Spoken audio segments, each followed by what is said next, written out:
Bonjour à tous et bienvenue pour le quart d'heure US, la seconde émission quotidienne de CMC Markets qui débute à 15h45. Je suis Nicolas Chéron, stratégiste pour vous servir et nous sommes aujourd'hui le jeudi 27 octobre.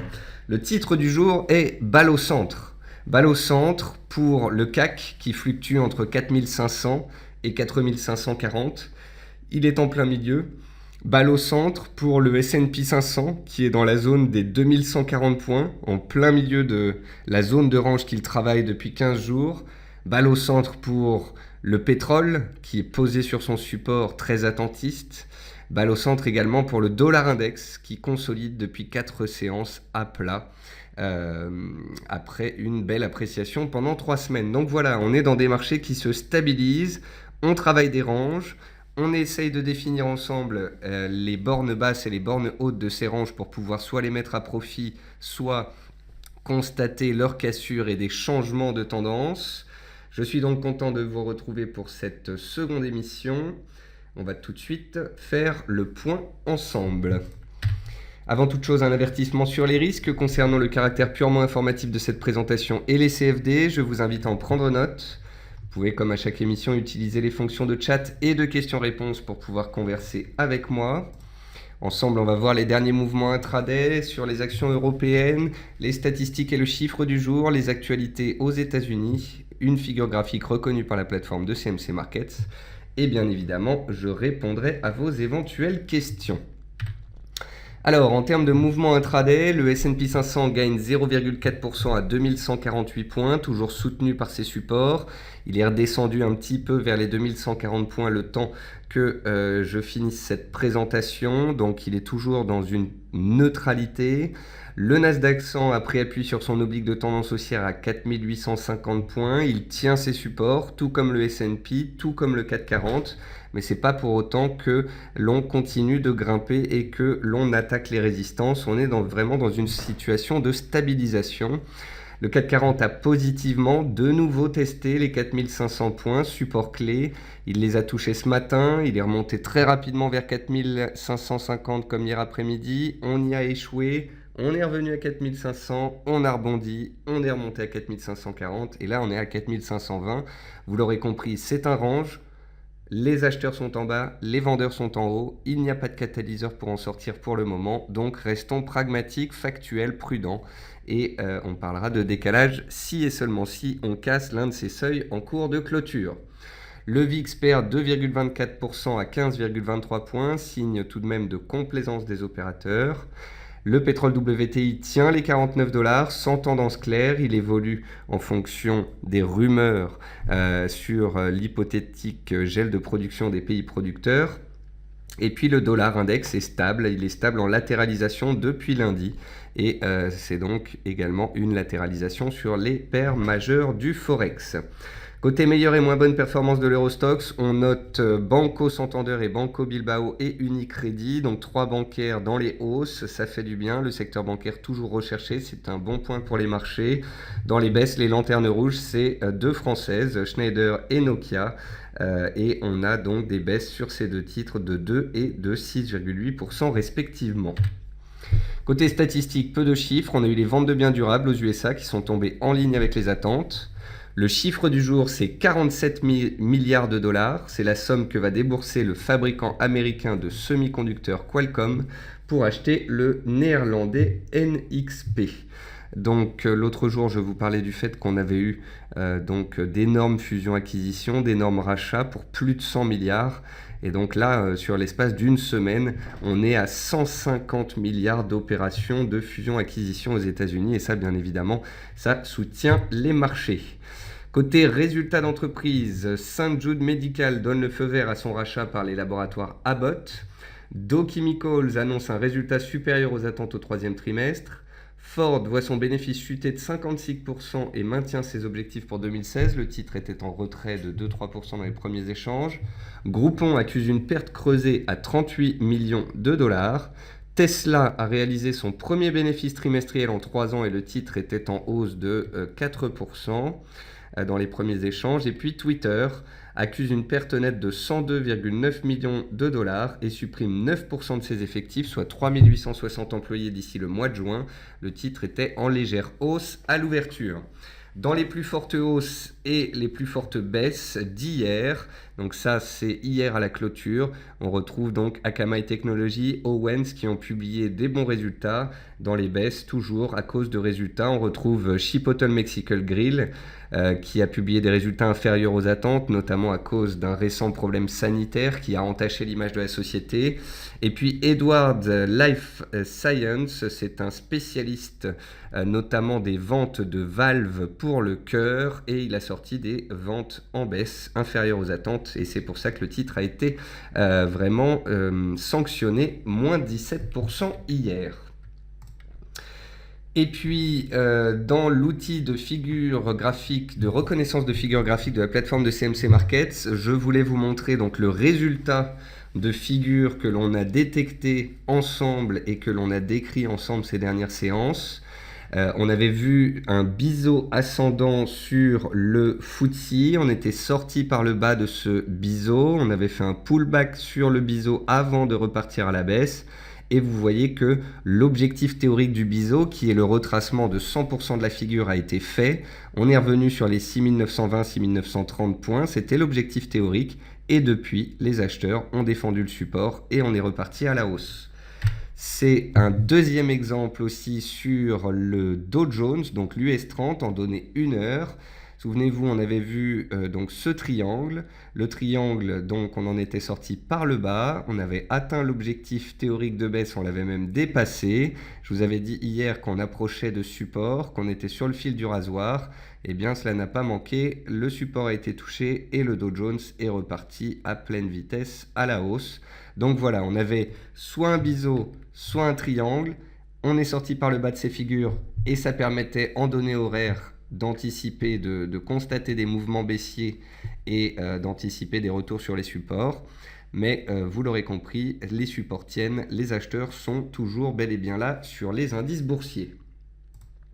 On va passer au graphique et c'est exactement la même considération sur le CAC 40 que j'ai à faire par rapport à hier. Hier après-midi, quand on est remonté au-dessus des 4500 points, je vous ai dit qu'avec les stocks de pétrole, on pourrait peut-être remonter vers 4540 points. Quelqu'un m'avait dit, est-ce que si on remonte sur 4540, 50, ça suffit pour relancer la dynamique? Et j'avais expliqué que remonter à 4540, 50, c'était peut-être un pullback. Cela voulait dire que les acheteurs étaient présents, mais ça voulait aussi peut-être dire qu'on n'allait pas forcément aller beaucoup plus haut. Les cours ont besoin de se stabiliser. Donc c'est ce qui s'est passé. On est revenu hier dans l'après-midi à 4540 points. On a échoué sous le seuil. On est revenu ce matin à 4500. On a rebondi sur 4500. On est reparti à la hausse très rapidement et on a tenté de dépasser en force les 4540-50 ce matin. Les vendeurs très rapidement sont sortis du bois. On est revenu violemment à 4500. De nouveau sur Twitter à de très nombreuses reprises. J'ai publié le graphique journalier, le graphique horaire et j'ai marqué 4500, c'est le support clé, c'est là que ça se passe. Les acheteurs se sont présentés à 11h et à midi. On est remonté à 4540 juste en début d'après-midi. De nouveau à 4540, les vendeurs se sont présentés et on est retombé à 4525 sur les cours actuels. Une chose est certaine, on est dans une stabilisation, on est dans un range en données horaires entre 4500 et 4540.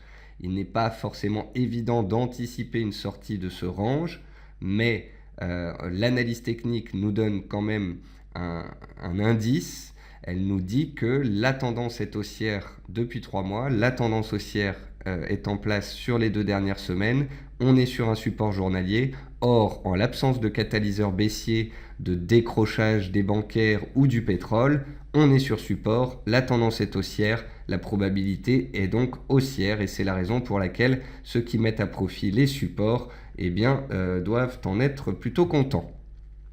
Donc c'est la même chose sur le S&P 500. Le S&P 500, il est neutre. Petite conso ce matin, on remonte en début d'après-midi, puis on revient se stabiliser. C'est pour ça que le titre de mon émission est balle au centre. un coup en bas, un coup en haut, on revient au milieu. Le S&P est complètement neutre, contrairement au CAC et au DAX qui ont quand même une tendance de fond un petit peu plus haussière, et ce qui explique cet attentisme et cette neutralité sur le S&P 500, c'est tout simplement l'approche des élections. On est le 27, les élections sont le 8, donc il nous reste 7 séances avant les élections américaines qui seront donc un catalyseur d'importance. Et puis, pour finir, vous voyez le VIX. Le VIX, il est toujours sous résistance, il est baissier, et donc pour l'instant, jusqu'ici, tout va bien. Le Nasdaq, lui, il est toujours le long de son oblique haussière dans une belle tendance haussière. Tant qu'il est au-dessus des 4845 points, il est haussier. S'il casse les 4845 points, là, on commencerait à se poser des questions. Le Dow Jones, tout comme le SP500, il est neutre, posé sur support, et pour l'instant, il tient très bien. On a vraiment l'impression que les opérateurs attendent une chose, c'est que les élections passent pour pouvoir potentiellement tenter de s'affranchir de cette résistance oblique et ainsi peut-être relancer la dynamique haussière. Et puis le DAX, le DAX c'est comme le CAC 40, un coup en bas, un coup en haut, un coup en bas, on a retouché le support et on s'est stabilisé, et donc balle au centre avec tout de même une tendance de fond haussière. On va regarder ensemble quelques titres américains. Alors j'avais des questions tout à l'heure sur Dollar Tree et Dollar General.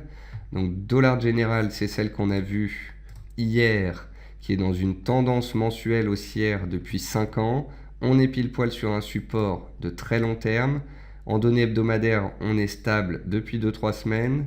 Et en données journalières, on est coincé dans un petit triangle. La borne basse, c'est l'oblique de soutien long terme. La borne haute, c'est l'oblique de résistance court terme.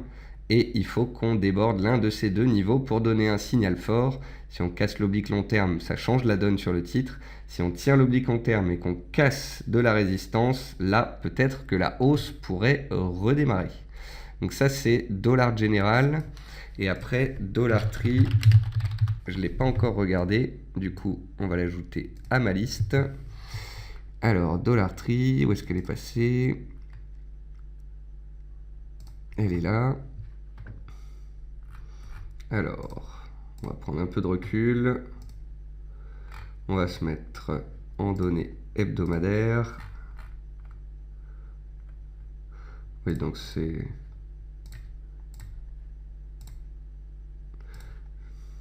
ça ressemble.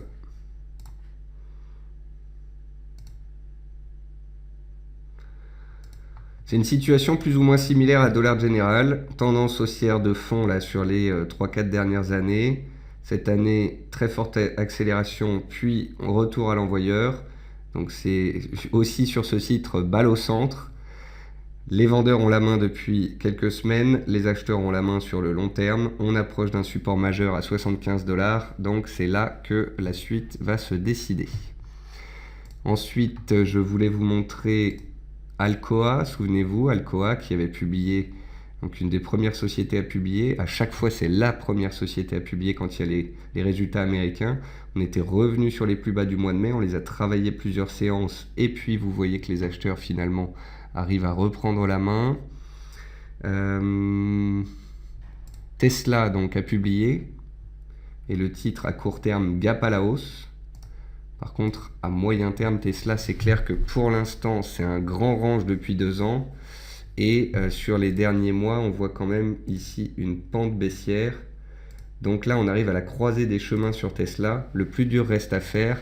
Le titre a décalé à la hausse avec ses résultats, mais il devra casser son oblique de résistance sous peine de refluer.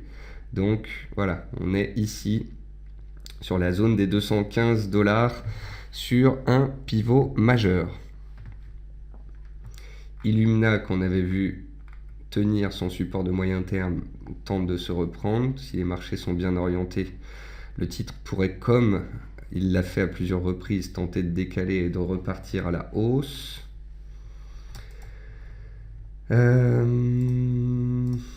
Ensuite, j'ai une question de Manu sur le S&P. Je vais regarder ça tout de suite. De toute façon, sur les matières premières et sur le Forex, il n'y a pas grand-chose à dire. Alors, le S&P, donc j'observe une conjonction de la MM7, MM20, MM100 vers 2145. Est-ce un cluster pour vous?